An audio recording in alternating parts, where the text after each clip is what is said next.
कात्यायनि महामाये सर्वमन्त्रस्वरूपिणी नन्दगोपसुतं देवी पतिं मे कुरुते नमः। सर्वेभ्यः नमो वाकाः। श्रीविद्या स्पिरिचुवल सोसाइटी नेतृत्वे भाग्यनगरे अष्टोत्तरशतदिनदीक्षया फेब्रुवरी मासे 15 दिनाङ्कतः आरभ्य जून मासे प्रथम दिनाङ्कपर्यन्तं स्वयंवरकला पार्वती महामन्त्र यन्त्रार्चन पूर्वक अनुष्ठानं प्रचलति। 6 दिनानि व्यतीतानि। श्वः परश्वः अवकाशः भवति सर्वेषाम् अत्र संयोजयितुम्।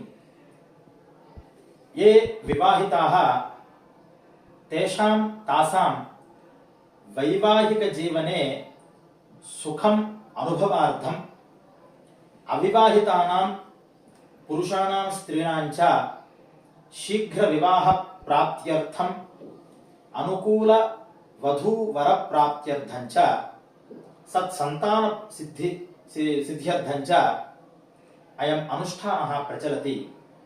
अतः सर्वे स्वयंवरकला उपनामके यूट्यूब चैनल माध्यमेन कृत्वानुष्ठान दृश्यादिकं द्रष्टुं शक्यते।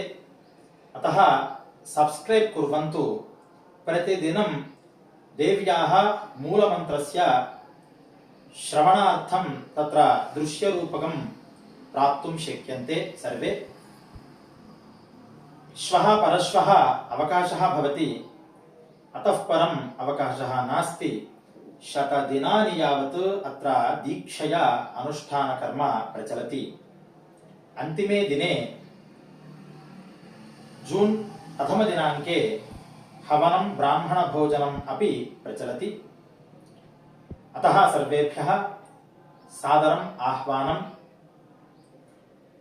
श्री स्वयंवरकला पार्वती अनुग्रह सिद्धिरस्तु। इष्टकन्या प्राप्तिरस्तु। अनुकूल वर प्राप्तिरस्तु। सत्संतान सौभाग्य सिद्धिरस्तु। भाग्यनगरे वेदपाठशालायां कार्यक्रमः प्रतिदिनं प्रचलति। ये समीपवर्तिनः ते सर्वे आगत्य तीर्थप्रसादादिकमपि स्वीकर्तुं शक्यते। अतः सादरम् आह्वानम्। श्रीमात्रे नमः।